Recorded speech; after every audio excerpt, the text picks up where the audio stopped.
In this lesson, we are going to be writing quadratic equations from various points. So just as a reminder, we've talked about several different forms of quadratic equations. We've talked about standard form quite a bit. Standard form is just the basic y equals ax squared plus bx plus c. And the only special point that you can find from this equation is the c, which is the y-intercept on the graph. Then we talked about vertex form, which it's called vertex form because it tells you the vertex. Now, y equals a times x minus h squared plus k. That h and k is your vertex. Then another form that we haven't talked about explicitly, but you've seen it, is intercept form. Now, intercept form comes when you have it factored. So these would be our two factors. After we use x chart, slide, and divide, whatever method we use to factor, it would end up in two sets of parentheses just like this.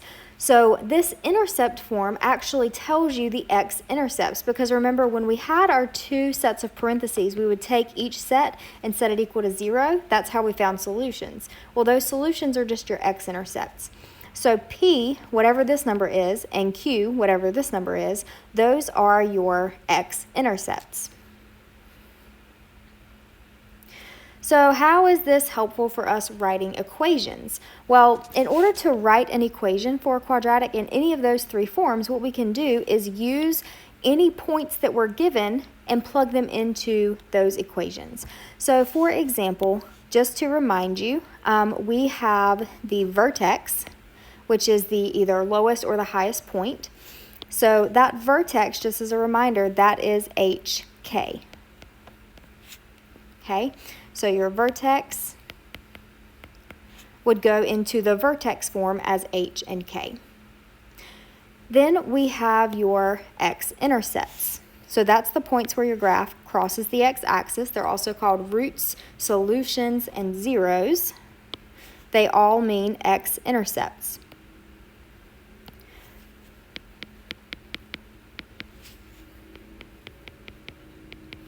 Then you also have your y-intercept, which we don't talk about the y-intercept a whole lot, other than that's just the initial value.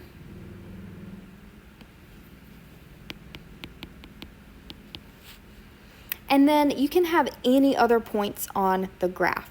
So any other points on your graph are just x and y values. So I could pick here, here, here, here. They're all just x, y values. So all of those would go into the equation as the x and y.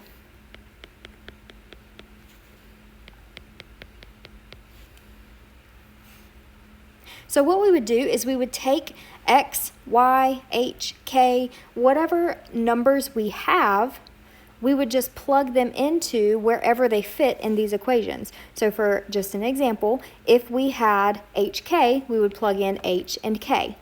If we had the two intercepts, we would plug in, If we had our two intercepts, we would just plug them in here, and so on. If we had the y-intercept, we could plug it in here, but that truly doesn't help us a lot. So you'll see that we're mainly going to be dealing with these two forms.